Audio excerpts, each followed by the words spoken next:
Boys, do you ever show up in the club having just listened to a Boy Genius song for the first time and cry a little bit? Now you have a water bottle of Sour Patch Kids to eat. You're gonna make a video essay, even though you said you wouldn't make a video essay, but you are now. You may not recognize me at first, but I assure you, it's still me. I always come back.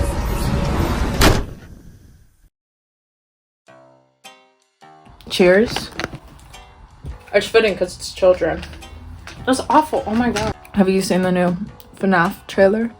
Have you seen the new FNAF trailer? Five Nights at Freddy's. That's where I wanna be. Five Nights at Freddy's. That's where I wanna be. I was inspired by this user here in their video about how Barbie's like the most important release of this year, and I stand by that, okay? But I think that FNAF is the second biggest. I'll get into today why I think that it is. This is my little disclaimer triangle, not part of the Illuminati. First disclaimer. Disclaimer number one. I don't own anything related to this game. So I look like this and I did little rainbow lights because that felt right. I'm on my stage. I'm doing little robot movements. Is that enough for you? And I'm eating Sour Patch Children. So really, I'm incredibly in theme. Last but not least, I have my Cullen crest on from Twilight, which means I could do anything.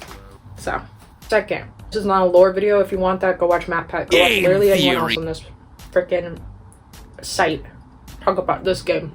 I'm here to talk about the cultural impact this movie could have. Gamers, don't come for me, okay? I know you're oppressed and I know you're fighting. I am just like doing my best with what I have, which is film knowledge. And I really like this game. I really do.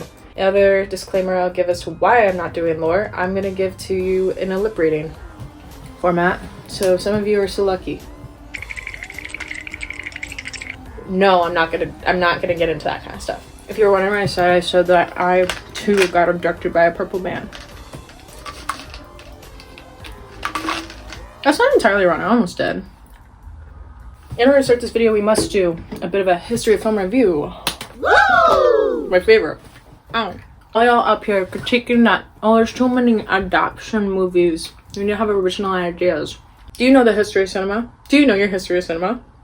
Bruh? The whole argument that's literally the basis of the film industry is built on that before it became an industry and was just an invention. My script's over here, so if I'm like... Wouldn't you be shocked to know that I'd made a script for this? It's bullet points, you can tell. First known footage of a book to movie adaptation, for instance, was by Georges Méliès. Was a pioneer that paved the way for many film techniques. In 1989, he made 2 film adaptations from books, Cinderella and King John, Shakespeare.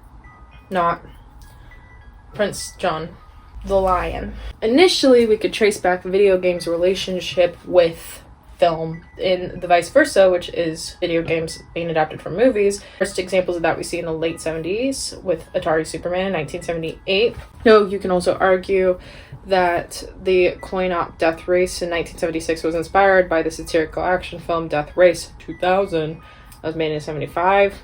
Not my business, I don't care. However, we see the beginnings of video game adaptation movies in the mid-90s with the Super Mario Bros. Movie.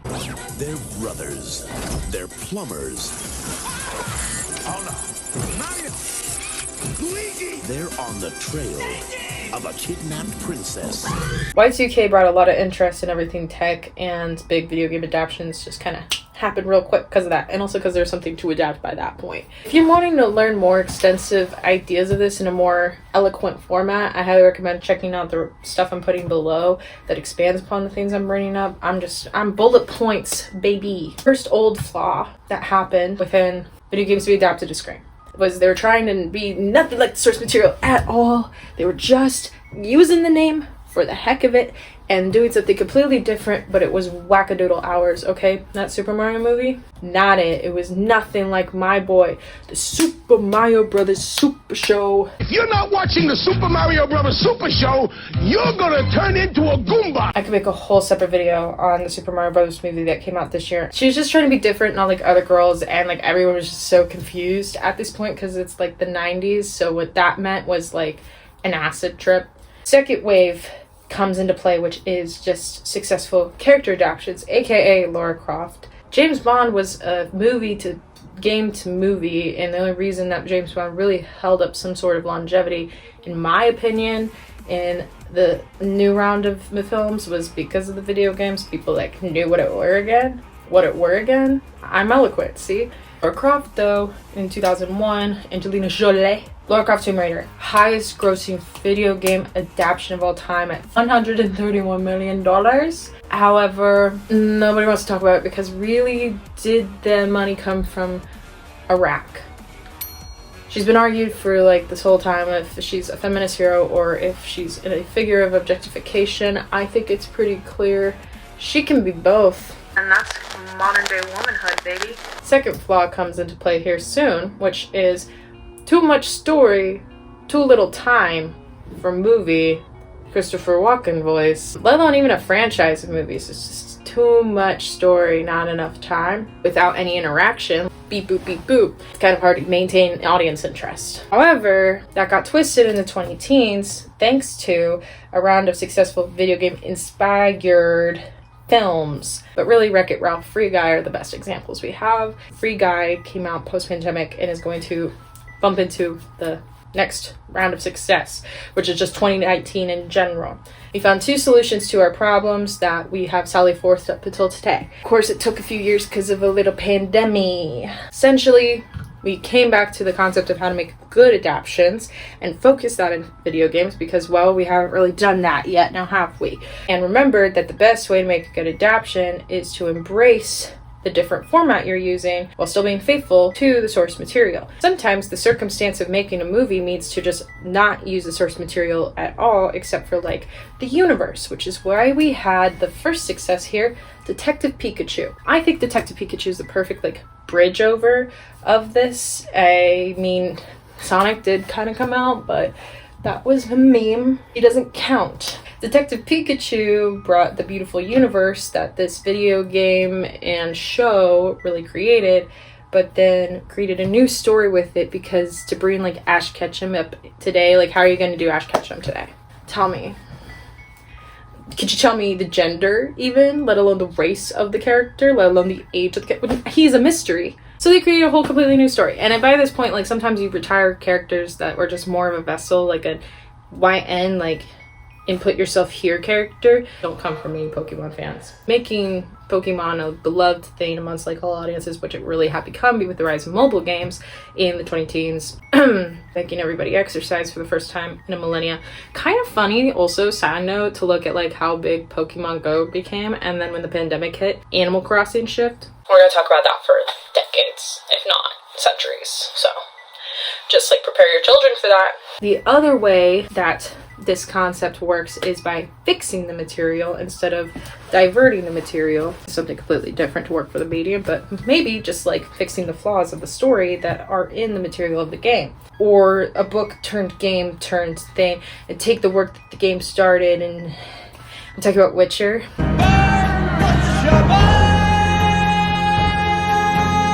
Okay, Witcher's main issue was that who's the hero? Unlikely hero. Let's throw Gerald in there. And Henry Cavill. Let's get that man in there. He's attractive, and now everybody loves this. And then we're gonna make a second season and really build this. Big success, great success. Also, putting it in a streaming format did not hurt. Kind of showed people that that's probably a really good idea for stories that are big. She walked, so Last of Us could run. I'm getting a Last of Us. I know you want me to talk about Last of Us. We have the pandemic happen, but then still like Sonic came out and Arcane. This year specifically has been a major year already. We could see this continue to the end of the year in other big ways. Last of Us, okay, we're gonna talk about the elephant in the freaking room, guys. Last of Us has been widely celebrated as not only the best video game adaptation of all time, but also as the simplest way to take something from like a video game and then putting it to the motion pictures, because they really said copy paste, but then change things that needed to be changed and fixed it. Witcher walked so it could run. Again, Witcher was in a process of being fixed. Last of Us, nobody was like, it needs to be fixed because it was a widely acclaimed thing.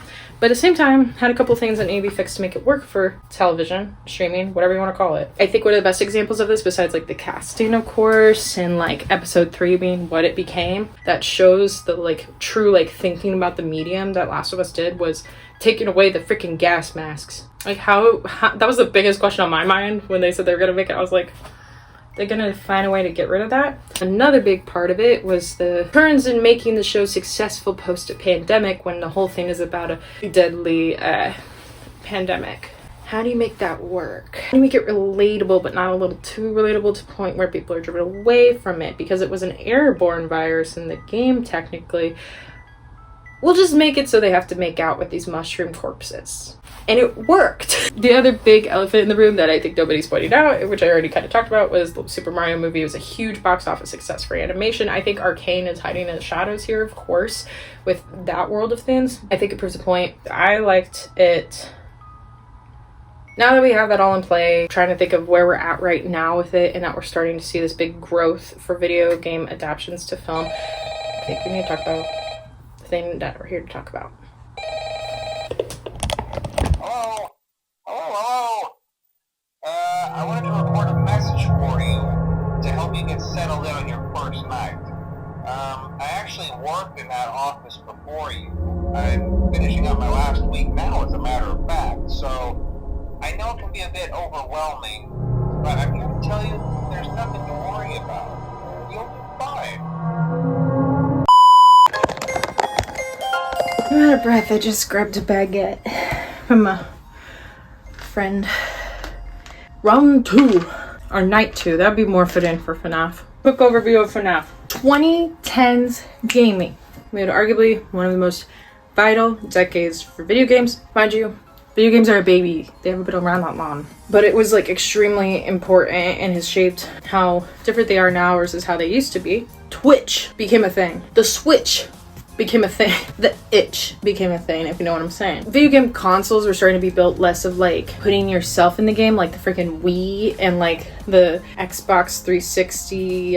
What was that thing? I had one. Became a bit more VR focused in that regard. But a big shift happened in narrative gaming. Games that left an emotional impact of some kind, whether it be sobbing in the club, scared for your life and you won't sleep for days. Narrative games that boomed at this time were Last of Us? Life is Strange is a big one. And one of the biggest genres to really hit the market, horror video games from indie developers. Indie developers really grew in the 2010s, and I think that the 2010s was a big time that indie anything came into play.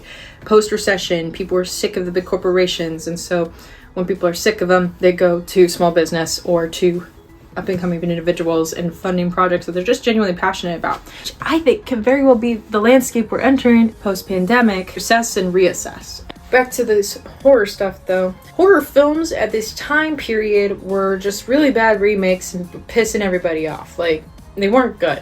It wasn't until Jordan Peele really came around in Ari Aster, late 2010s, that like horror got good again. Indie creators within gaming found a way to fill the void to a certain extent by creating their own. And also within this time period, YouTube started to really become a thing, right? If once I start listing off some of these horror games, you're gonna go, oh, I remember watching a PewDiePie playthrough of that, or like Markiplier, or Jacksepticeye, or like anybody, because this is when they all got big. Amnesia.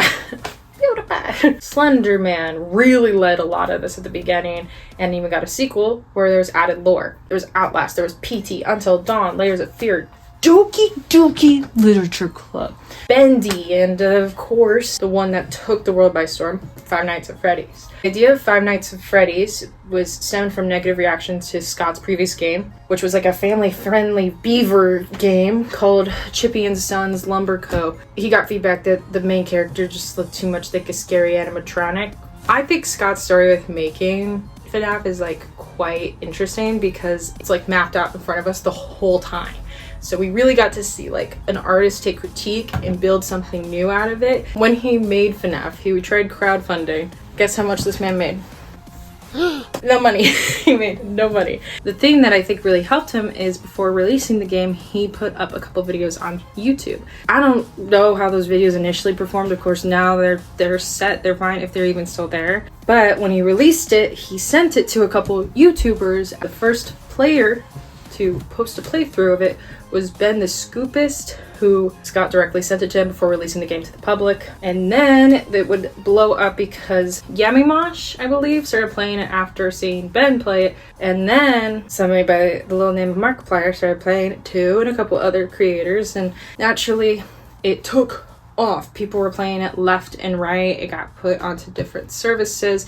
He even had the fan base that started to develop, like help him get it on Steam. He quickly got to work on a sequel because of how much people liked it. And then another, and then another, and like so many other things. He also became very quickly a legend at hyping stuff online and then eventually trolling people online. It kind of created this landscape a lot of people like to mimic now when creating stuff online, like putting little hints and details. Really, this man was leading this alongside Marvel. Social media became a huge center for him to develop a community in the process. FNAF 2 introduced cryptic mini games, hints that sparked theories to the true story behind the game, because the game itself doesn't give you a lot. You know, you're just a security guard working night shifts and then these things jump scare you. But you start to learn more and more the more you play these games as to what really happened. Why do these animatronics move at night? Like, the whole thing introduced a big mystery, and that created theories, game theory. Like MatPat became a thing. This franchise is now 9 years old. A ton of childhood nostalgia to the millennials, Gen Z individuals who played it growing up as they were getting more into gaming, but also to social media. I never really played it. I think I played it maybe once in biology class in high school when it like was first starting to come to fruition. I was too scared to because I had already lived through the Slenderman of it all in middle school and was like, no, I'm not going back. And I watched too many creepypastas. Because of the design of the animatronics in the game, merchandise began to be sold in the stores too, and the lack of knowledge of it in general just made non-players so confused and just assuming it was a kid's game and not a horror game. So it didn't really contribute well to the argument of video games are too violent. That was like going on a ton in the 20-teens, but at the same time, supervise what your kids are doing, I guess, if you're that invested. Here's my part of the lore, okay, that I'm throwing in the video. Founder of Chuck E. Cheese, what if he like killed kids and then found a way to store their souls into the animatronics of Chucky and the weird bird girl and the purple monster thing? But in this game, the purple monster is actually the founder. And he becomes one too. Okay, we're getting too into it. I think the concept of this game really was fascinating to people, besides the fact that it's like conspiracy theory and like a puzzle and theorizing, etc., etc. Was also the topic at hand is very intriguing to me, because one of the biggest topics at hand, at least in the US at this time, was violence against children. So it's weird because it's almost like trauma relation, but that's the same reason we watch a lot of movies. But the concept in general is just very brilliant for a horror movie. People have been waiting for years for this movie to be made. Okay, it was initially announced when FNAF 3 came out in 2015. It's 2023. Most of the existence of this video game, we have been promised this movie, and it still has not come out. Back in 2015, Warner Bros. Was set to distribute the film with Roy Lee, Seth Grahame-Smith, and David Katzenberg, and they were all working on like It at the time, Horror Bros. They were all going to produce it. 3 months later, it was announced that Jill Keenan, who was coming off of Poltergeist, would direct the movie and co-wrote the script alongside Tyler Burton Smith, who did Child's Play in 2019. However, development stalled, and eventually Warner Brothers put the project in turnaround until 2017 when good old Scott teased that the film would be heading over to Blumhouse instead. So this man's on a mission. Things went quiet again until another year when they announced that Chris Columbus would write and direct the film. Oh wait, that's right, he's not doing it now either. And it was put back into development again due to screenwriting issues, which seems to be the issue with this movie throughout the past 8 years. no matter what. All these people are really passionate about the film and making the film, but there seems to be something they just can't get right about it all. It doesn't work with Scott. Jason Blum revealed Columbus would no longer be directing this film. He stressed that it was still being fully planned to be made, and in an interview, he said, and I quote, "We've written multiple scripts and we've gotten where we're threading a needle, which is doing justice to Five Nights at Freddy's, making Scott happy. The only way we would go about it is giving Scott, I don't want to do something that Scott doesn't like." Let me say that in a different way. I don't have the right to do anything Scott doesn't like. Basically, Scott is like kind of like the equivalent of Final Cut, and it's taken longer than I hoped to get the right story. So at the end of the day, we can all just only trust a single game maker. Mind you, this is all him, to make a good movie. Promising pros. He's like the guy. Cons. Not a movie guy. After the pandemic, 3 more script rewrites and a new crew finally being come to fruition, and Blumhouse being implemented, which sounded really promising because they make good horror movies. They then also partnered with Jim Henson, which was like the biggest, best news I could hear. They're using practical effects. Oh, it's at least gonna be good enough to go watch it for that. Like, it could be trash. I just want to see my puppets. I don't even care. That's why the poster looks the way it looks. It's now being directed by Emma Tammy, who did The Wind. She's writing it alongside Scott and Seth Kudback, I think is how you say it, who did Mateo. And Jason Blum's still on it, and of course Scott is producing it too. And we just, it's weird. There's a lot of people producing this. I think they're very much expecting this is going to be very successful. Lynn Moncrief, who did Vengeance, which I liked, is going to be the cinematographer. I thought you did a great job on that film, so fight me. I love my cowboy flicks. What can I say? Universal Pictures will be distributing. It'll be going to Peacock at the same time of going to theaters. That I'm a little worried about, I won't lie. But also, nobody has Peacock, really. I think that'll help with box office sales. I think it was actually a really smart idea to go for one that not a lot of people have. There's no rating set for this movie right now. People are scared it might be PG-13 or rated R for different reasons. Children might see it. It's a horror game. Like, if you're gonna stick true to it being a horror, rated R kind of feels right. And also a lot of the kids that played it when it was initially coming out are over the age of 17 now. So here's the first question that came into play that was brought up earlier when I was saying those first few films in 2019. In order to make a proper adaptation, you have to respect the piece and the medium you're putting it to. First of all, Matthew Lillard is on the project to play William Afton, so we have it confirmed that they are doing the lore that is in the game, which I'm not shocked by. I'm pretty sure we wouldn't end up having it really any other way with Scott on the project. If he was not on the project, I think people would totally do something different. I'm really excited that that's the case. The other thing is Matthew Lillard said in an interview recently that he's on a 3-movie deal with it. It's gonna be a franchise, no doubt about it. If Detective Pikachu and Sonic are getting sequels, Five Nights at Freddy's is getting a sequel. Period. And I think at the end of the day, what this would do for the culture, if it ends up being good, people liking it and excited for more, is prove more that video game adaptations can work. A. B.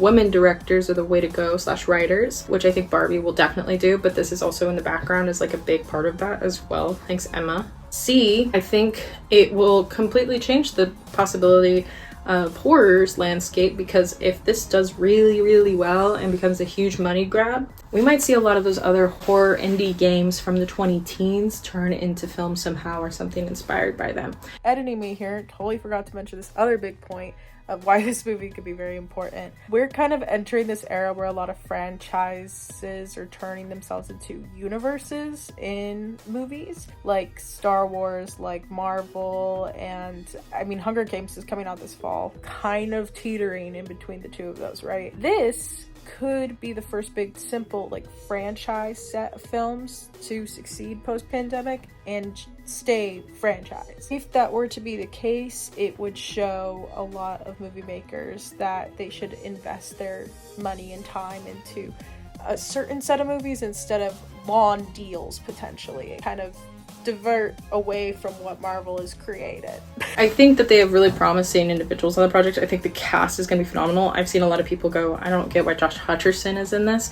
I'm here to tell you that, did you watch Mockingjay? That man is made to be a final guy instead of a final girl, because we're kind of in like this era of like, get rid of the final girl. The girlies need a break. Hand it over to literally anybody else. I also think it'll be interesting what kind of theme they decide to stick with the franchise, because I know that they will. It could really lean into like a lot of different things depending on how they take it. So I'm very intrigued to see how it goes. But at the end of the day, I do think that because of the amount of love it has and the strong community it has, it'll uplift a lot more of like original content creation. I think it would just motivate and open an outlet for more of this kind of behavior. That's it. That's my FNAF video, guys. I'm sorry I can't talk about Toy Bonnie more. I initially wanted to make a video that was like back before any like thing came out about it really after this past year, and just like how we could still win back when Security Breach came out, and like this is how you make the film good exactly. I would love to do that with other things. I will one day be posting videos about how we can make a Snot Girl adaptation. That's how I'm gonna pull my Scott. That's how I'm gonna pull my Scott, guys. You hear that now. Thank you for joining me on this ride. I'm probably actually gonna post about Brie Larson before then. Or Willy Wonka. Like, I love Charlie and the Chocolate Factory. I might post about that too. Who knows? Who knows? If you enjoyed this, please stick around and subscribe, I guess. I do these videos, and I'm gonna try to do these videos more too, on top of just silly little vlogs showing what I'm up to and the fun things I'm doing, and like tips of taking care of yourself. Because if I have two passions, it's silly, goofy, like nerdy stuff, and then processing. All right, like, comment, talk to me about this. What are your thoughts on the movie? What are you excited to see? What are you scared to see? What's your emotional damage, Heather? Or like, hand it over. Bye.